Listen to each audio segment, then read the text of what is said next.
So you got the 6th pick in your fantasy football draft. What are you thinking now? You got the middle of the board. You got all of these options. The value will come to you. Let's go through it. Let's talk through strategy, tips, tricks, go through our cheat sheets to get you prepared to draft from the 6th spot. It is draft season, baby. Let's go. What?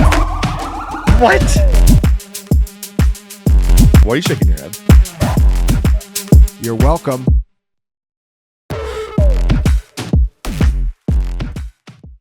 What's going on, guys? I am Graham Barfield. I am one of the co-owners here at FantasyPoints.com, the greatest fantasy football site in the universe. And today we're going through another draft strategy positional video. If you haven't already, go back and check out picks 1 through 5. I know you guys are in a ton of leagues just like I am. You're going to want to be prepared for every draft slot. John Hansen, the guru, and I have you covered. Picks 1 through 5 are already out. Go back and check those out on the channel. Today, 6th pick. As you guys know, I always say this, know your league settings before you go in, right? In this particular league, it's PPR. We're only starting 1 quarterback, 2 running backs, 2 receivers, 2 flexes, 1 tight end, and a defense and a kicker. I'll have a couple bench spots to fill. And in these particular leagues, especially, I think most season-long managed leagues, just you only start 2 wide receivers, or you start 2 wide receivers, or you have multiple flex spots. Like this league kind of gives you some more, optionality in those positions. And I always say it, if you're starting 3 receivers, you're typically going to be drafting receivers a little earlier because of scarcity. There's about 40 to 45 really good playable receivers entering week 1. If you only have to start 2 and everybody's picking from that same 45, it just decreases the scarcity. You'll see some nice mid-round values, and especially this season, there's just a ton of mid-round wide receiver values. All right, I've got my cheat sheet pulled up. If you haven't already, subscribe to FantasyPoints.com, FantasyPoints.com/plans. Use code SCOREMORE to get yourself 10% off. Get your cheat sheets up. We've got 22 cheat sheets, guys. I counted 22 of them. We've been grinding literally since the Super Bowl ended. Get your cheat sheets, get your fantasy points data, literally thousands of iterations of data points that you could find in the Fantasy Points data suite. I've been in there researching all summer to get you prepared to draft. All the stats that you're going to hear in this video today is from Fantasy Points data suite. So without further ado, let's get to this 6th pick. All right, one last time. Again, 2 receivers, 2 running backs, 2 flexes, quarterback, and a tight end. From the 6th spot, we're going to get started here drafting on Sleeper. And yeah, all the receivers go. I thought maybe we would see Breece or Bijan sneak in there. So listen, I've been saying, especially in these leagues where you only start 2 receivers, I think the top 3 picks, at least the top 4 picks, should include Breece Hall and Bijan Robinson. I just think these 2 guys at 7 and 8 ADP, pretty much across the industry, I think that's wildly low for 2 players with this type of ceiling, right? I think we took Bijan at 4 in the last vid, so let's diversify a little bit, and we'll go with Breece. I'm just drafting all the Breece Hall, all the Bijan Robinson I can get in the mid-rounds. If I have the 101, I'm still taking McCaffrey, but Hall and Bijan just have massive, massive ceilings, right? In fact, Hall and Bijan are 2 of 8 running backs to have at least 200 carries and earn at least 80 targets at 22 years or younger. The other 6 running backs since 1992 to do this are Saquon Barkley, Christian McCaffrey, Le'Veon Bell, LaShawn McCoy, Ray Rice, and Edgerrin James. Again, just 8 running backs have done it. Barkley, McCaffrey, Bell, McCoy, and Rice all went on to have RB1 overall seasons. RB1 overall. The only one who didn't do it was Edgerrin James. And that's because a guy named Marshall Faulk was around and scoring all the fantasy points. I just think these 2 have just absolutely enormous ceilings. They're both young. They're both got quarterback upgrades. They both got offensive line upgrades, especially Breece Hall. Falcons have a super, super underrated offensive line. All their starters are back. I'm just building around these guys. I'm building around Breece. I'm building around Bijan. and I'm swinging for the fences.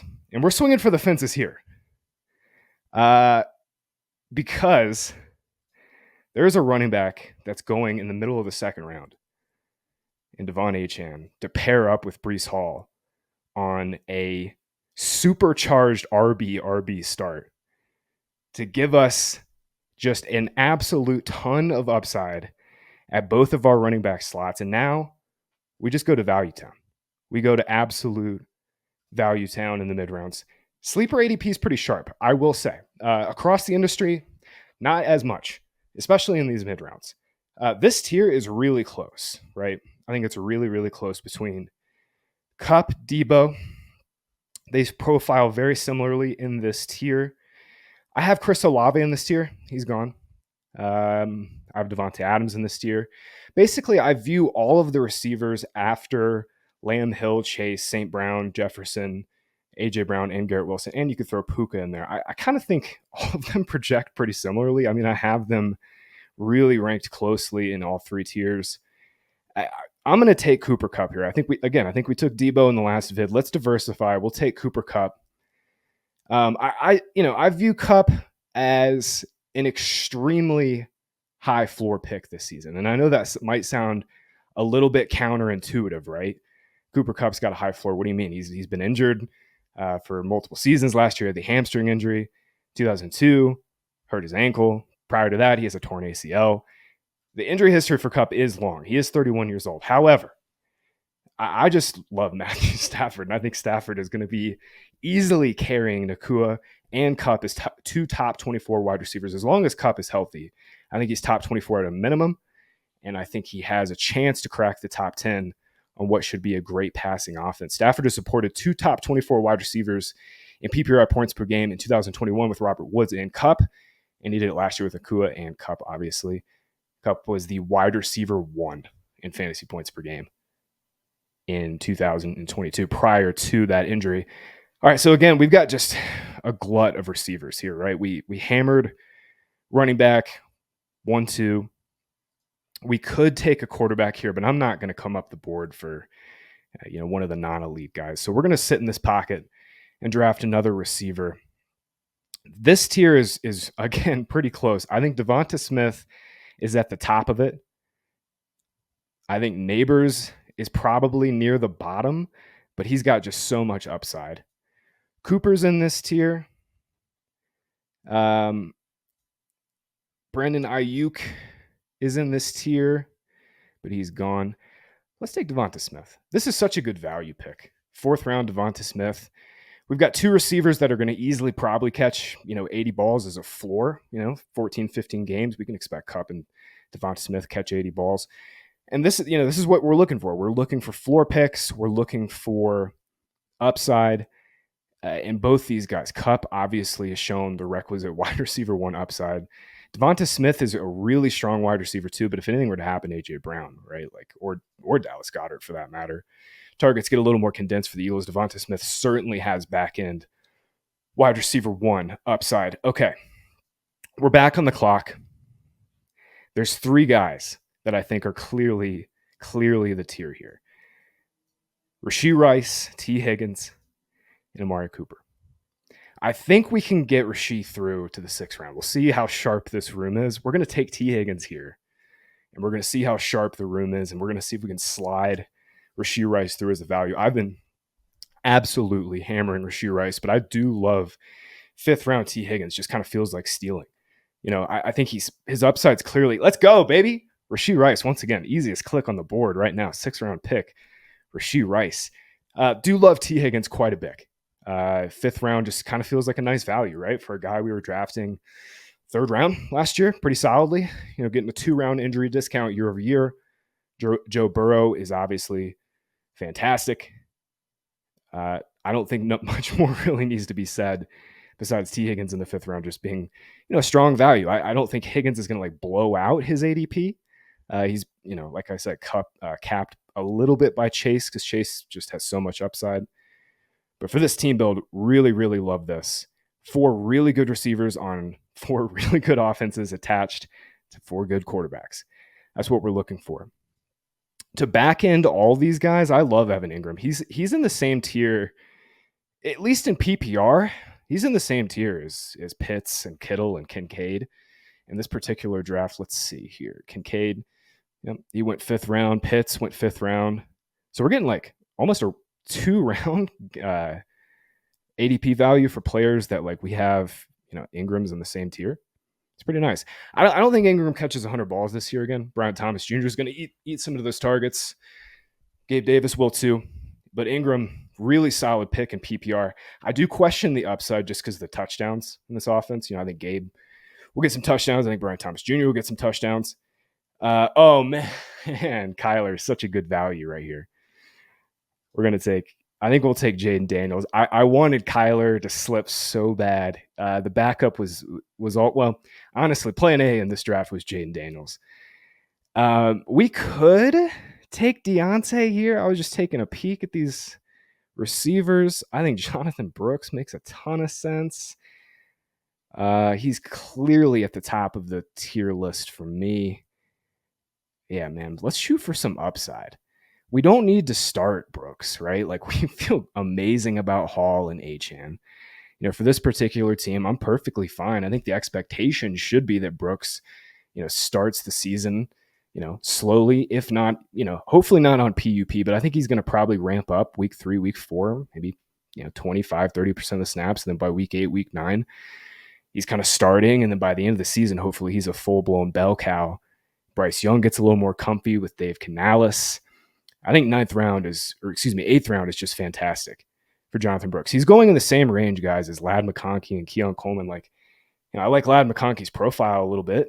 The efficiency was really good in college. Keon Coleman scored a bunch of touchdowns, but like, these guys are, no sure thing at receiver. I think Brooks has a ton of upside, more upside than any of the running backs on the board by far. More bell cow upside. Easy pick for this team build as our third running back. We miss out on Deontay, but I think that's perfectly fine for this team. We've already got 4 pretty good receivers, and we're going to get Jayden Daniels here. This is the team here, y'all. This is the team. We started Hall, Achane, got 4 straight good wide receivers, solid tight end, value in Engram, shoot for the moon with upside in Jayden Daniels here. Here's the thing. Jayden Daniels in round 9 is like, it kind of feels equivalent to drafting knockoff Anthony Richardson, or maybe not even fully knockoff Anthony Richardson. Like, maybe Daniels is a superior passer than Richardson. I think, in college, you could make that argument, certainly. Richardson has some red flags as a passer, really strong arm, but Daniels is probably a little more refined. Just massive upside. The rushing upside with Daniels is just, it's too good to pass up, and it's too good to pass up where he's going. For what it's worth, we have Daniels just massively ahead of ADP, 38 spots ahead of ADP. Feel free to get aggressive on this guy, especially on teams like this. Like, if Jonathan Brooks wasn't there, like, I'm just windmill dunking Jayden Daniels probably in this spot. It would have been him or Deontay Johnson, but honestly, probably just would have want to locked in Daniels, get our quarterback. We can come back and get some receivers here. I'm not a big Jameson Williams guy, but I will admit to y'all, he is kind of staring at me in the face here. Let's go through the tiers real quick. I think Xavier Worthy, if he's long gone, isn't he? Yeah, he's long gone. Okay. It's either really Jamo, Brian Thomas, he's gone. Like I said, I'm not really a big Jamo guy, but like wide receiver 5 is a nice value in the 10th round. Could take another back. I mean, I like Jerome Ford. He's a fine little flex play, but let's shoot for some upside here. I think Jamo realistically needs something to happen. Fingers crossed that nothing happens to Amon-Ra and Sam Laporta. But it just feels like the targets are going to be so concentrated around those guys. Like, I still think Jamo's a really, really good player, but man, oh man, I just think that the targets are going to be a little thin.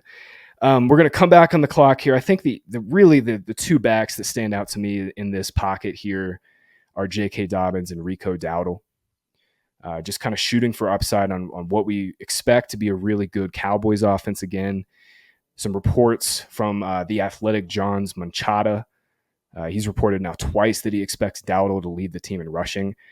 For whatever that's worth, right? Like, that could be just 600 yards. Yeah, this team is going to throw a ton. Absolutely throw a ton, but Dowdle could fall into the end zone a few times if he, in fact, does get the goal line roll. And then there's JK Dobbins, going to be a run-heavy Chargers offense. I think Gus Edwards is going to be the 1A, but I'm certainly open to Dobbins, like forcing this into a true like 50-50 committee. It really seems like six-rounder Kamani Vidal is really fighting for a roster spot at this point. Jarrett Patterson's running ahead of him in camp, along with Isaiah Spiller. So I do think Dobbins' projection has come up here. I'm going to shoot for the better team. I always say you want to break ties. If you're drafting players that you value pretty similarly, always try to break ties with, better offense, better team. And look at that. We're going to get Dobbins on the comeback. Easy money. That worked out well for us. We took the player with a higher ADP ahead. But yeah, Rico, Dowdle, man, and Dobbins. I think they are the kind of two guys right now that stand out the most, along with Jerome Ford, Nick Chubb starting the year on PUP, Deontay Foreman, mostly probably just going to be the old Kareem Hunt role, short yardage, a little bit of goal line work. But Ford was the RB16 in points per game, or excuse me, RB25 in points per game, RB16 in total points last year. I think Ford's a good value. Those three right now, like, you could squint and tell me about Chuba Hubbard, but I think Jonathan Brooks is back by like week 4, week 5 as the starter. I just think he's really just a handcuff. These three, Ford, Dowdle, and Dobbins, are the three that I really like in the late rounds. That's not named Chase Brown. On this team, we were 2 picks away from Chase. Maybe. Yeah, we were taking Jayden Daniels there. Okay. We're finally going to get my favorite kicker. I've been talking about Fairbairn on all these videos.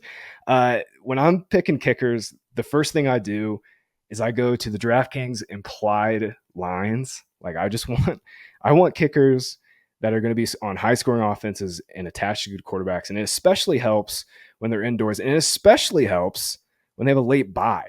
I don't have to, in theory, if Fairbairn stays healthy for the first 13 games, I don't have to change him out. He's just scoring me 8 to 9 points every single week.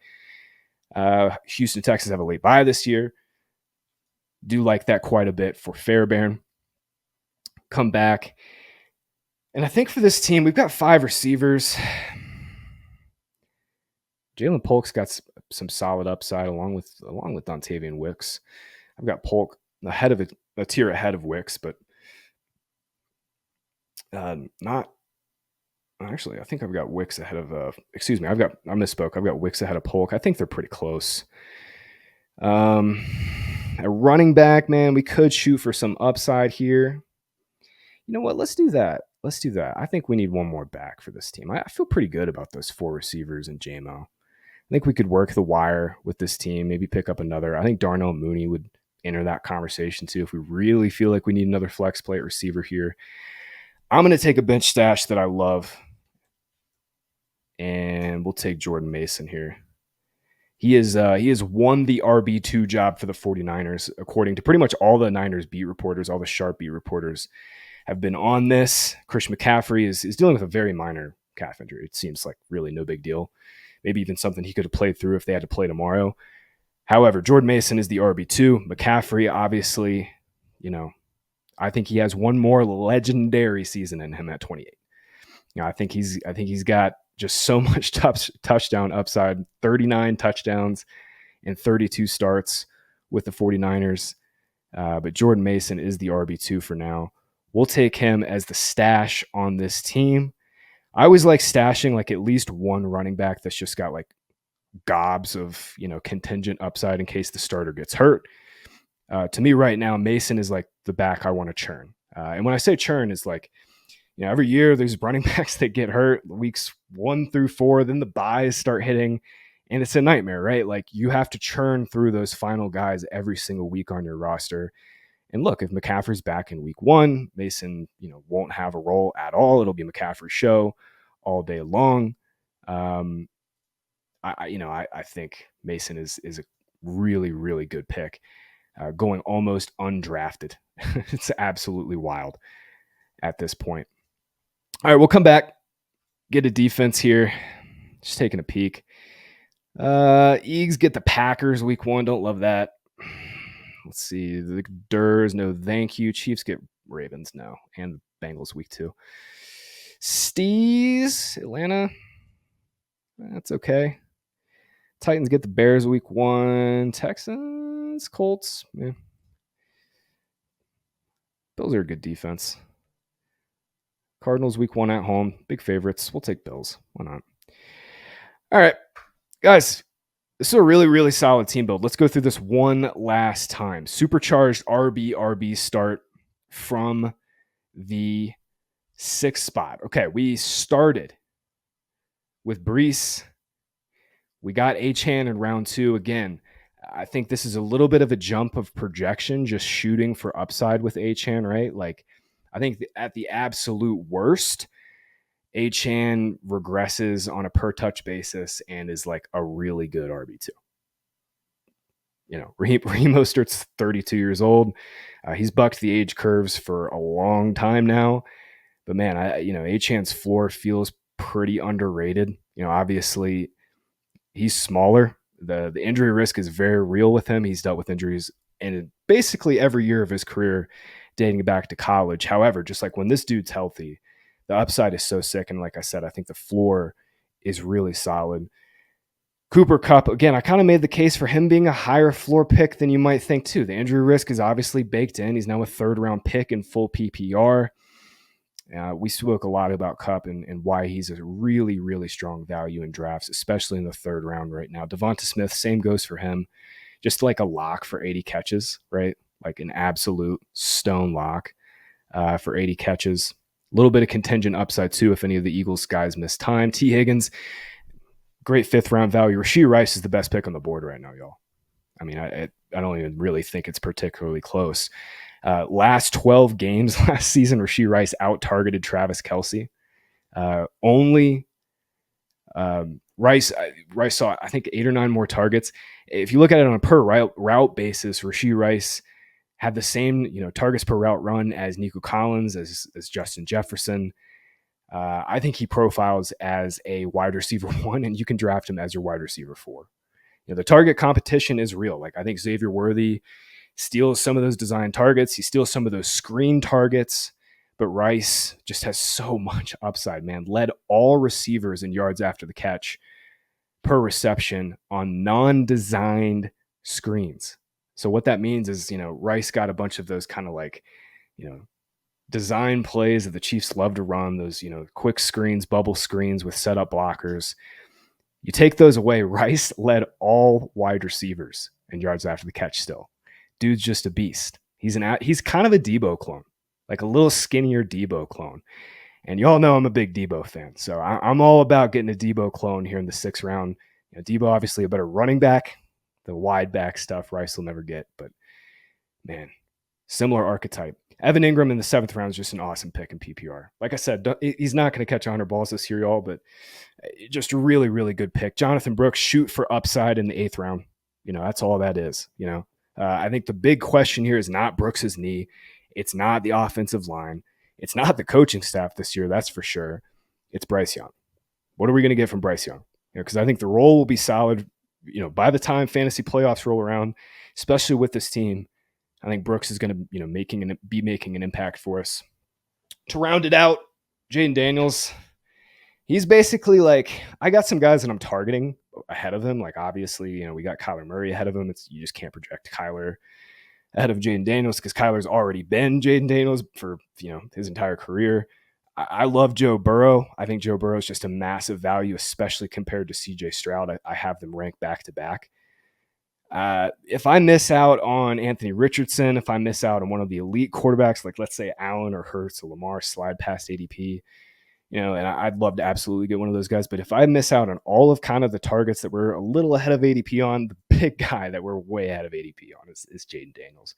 Like I said, not really drafting a ton of Jameson Williams. I don't think his role is going to be super consistent week to week, but for this team as our wide receiver 5, we can, throw him in the flex. Absolutely.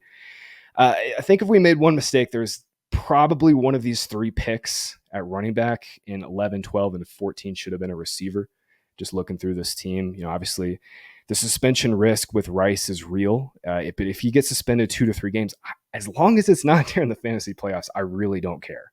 Like Rice could get suspended in week 8, miss 9 and 10 for his, ongoing kind of, legal issues. But man, the guy doesn't even have a criminal court date yet. The NFL has been dragging their feet. They don't, they allow the criminal courts to set precedent. At this point, it's kind of looking like Rice might not even get suspended this year, in which case he is just a slam dunk windmill dunk in the 6th round. Like I said, if we made one mistake, I think it was not taking a receiver in those final few rounds. But if you thought I made any mistakes, or if you thought I drafted a good team, please leave a comment down below. That'd be great. If you like the team, especially give this video a like. And if you aren't already, please subscribe to the channel. We are pushing for 10,000 subscribers before the season. It'd be really great if you could be one of the many that are subscribing and get us to 10,000 before the season. We would greatly appreciate it. Until next time, guys, I'm Graham. We'll see you at the top of the leaderboards.